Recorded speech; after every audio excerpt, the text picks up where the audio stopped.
مقبول الہی کی عمر 44 سال ہے. وہ روزانہ صبح 7 بجے سے شام 4 بجے تک نازک و قیمتی پتھر کی تلاش میں باری ہتھوڑے کا استعمال کرتے ہیں.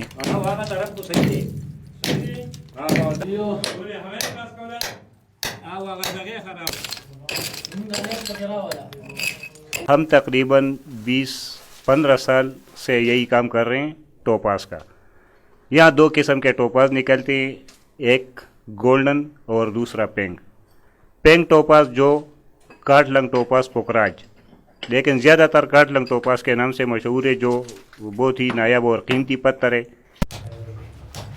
80 سے تقریباً 100 فٹ تک کی اس گہری سرنگ میں کئی دیگر سرنگیں بھی بنائی گئی ہیں. ٹیکنالوجی کی اس جدید دور میں قدیم طریقے سے قیمتی پتھر صحیح سلامت تلاش کرنا قدرے مشکل کام ہے. پتہ اس کا تو نہیں چلتا ہے کہ کہاں کس جگہ پہ آتے ہیں یہ پتھر. یہ پوکھراج ہفتے بعد آتے ہیں, مہینے بعد آتے ہیں. ایسا ہوتا ہے کہ سال بھر بھی نہیں آتے ہیں, بس کام کر رہے ہیں اور سال بھر بھی نہیں آتے ہیں. یہی تو اس کی خوبی ہے.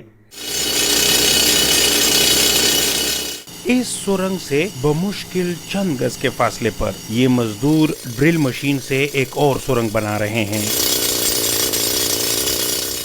اس میں بارود سے دھماکہ کیا جاتا ہے.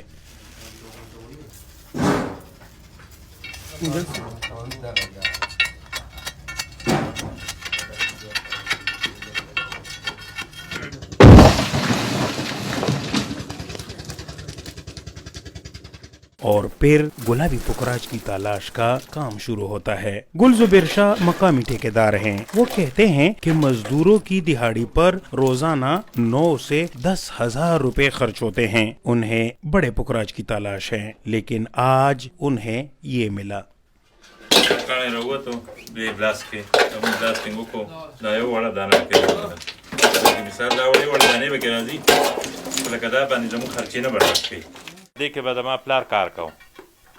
یہاں میرے والد صاحب کام کرتے تھے. پھر گورنمنٹ نے جیمز ٹون نامی کمپنی کو ٹھیکہ دیا اور انہوں نے یہاں کھدائی شروع کی. پھر یہاں کھدائی بند ہوئی اور پھر دوبارہ سے ٹھیکے پر دے دیا گیا, اور اب ہم حصے داری کی بنیاد پر ٹھیکیدار کے ساتھ کام کر رہے ہیں. اور اس پتھر سے لگاؤ ہے کیونکہ مارکیٹ میں اس پتھر سے ہی ہماری پہچان ہے.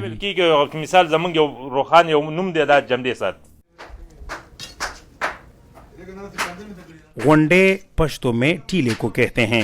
اس ٹیلے میں گلابی پوکھراج کی موجودگی کی وجہ سے پورا علاقہ غنڈوں کے نام سے جانا جاتا ہے.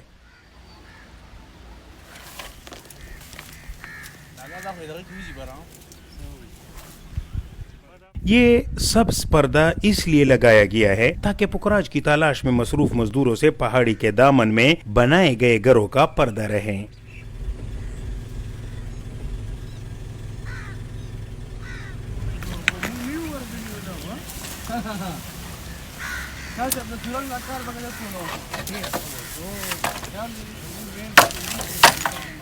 آٹھ سے 12 ایکڑ پر پہلے اس ٹیلے سے کروڑوں روپے مالیت کے سرخ, سفید اور گلابی پوکھراج نکلے ہیں. لیکن دنیا بھر میں اس پہاڑ کی وجہ شہرت گلابی پوکھراج ہی ہے.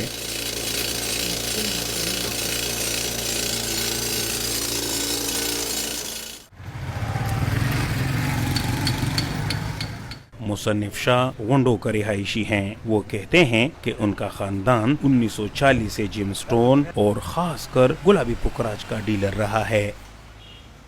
تقریباً 3 تولے کاڑے.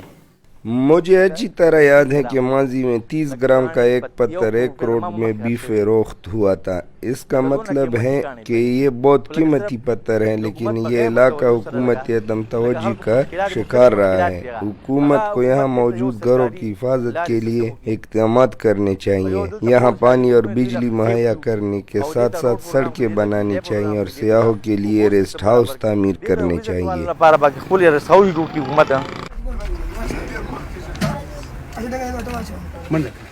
وسائل اور سہولیات کے فقدان کے باوجود مقامی زمیندار محمود شاہ خوش ہیں.